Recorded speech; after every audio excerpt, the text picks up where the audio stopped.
यहाँ गोपी एक और गुप्त बात कह रही है, भाई ध्यान करना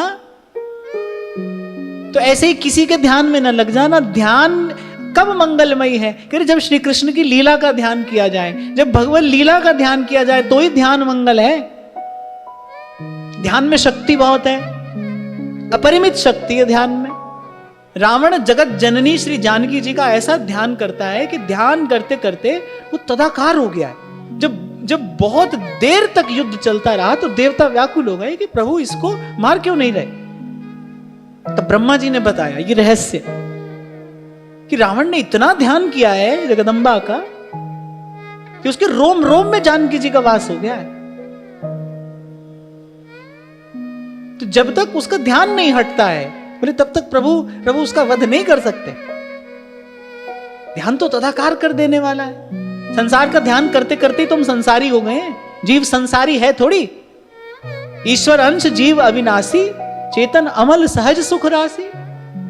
घोषणा कर रहे हैं भगवान भगवत गीता में, ममैव अंशो जीव लोके, मेरा अंश है। अरे कागज पर लिखकर तो दे दिया भगवान ने, दस्तखत कर दिया अपने कि भाई तुम हमारे हो। ममैव अंशो जीव लोके, जीव भूतः सनातनः।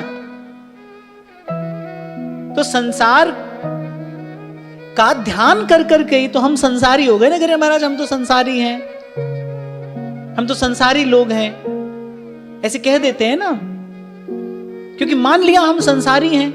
कैसे हो गए संसारी? अभी हम बात कर रहे थे, स्वभाव में आ गया हमारा विषय चिंतन। कैसे आ गया? बस संसार का ध्यान करते करते। तो ध्यान में बड़ी बड़ी शक्ति है।